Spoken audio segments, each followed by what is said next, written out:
Illustration 9, the illusion of action. Motion is not what you do, but rather what is happening, as already written in the script.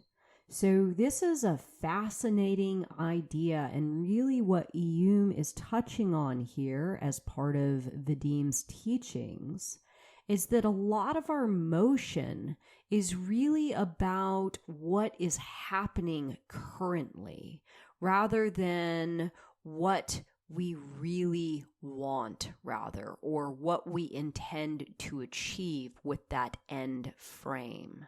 So a lot of times motion, being in motion with what is happening, is you falling asleep.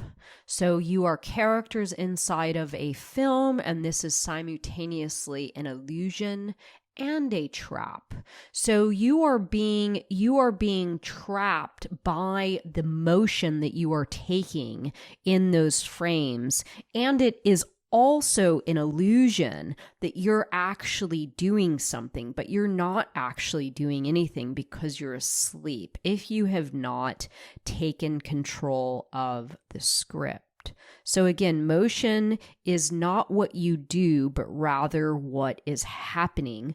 So that is you simply acting accordingly to the script as if you were a character in a movie. So the key here is to wake up and start taking different types of action, different types of steps that are in line with that future frame, that future goal. This is you taking steps to create a new script, and this is you exiting out of the illusion or the trap of the current script.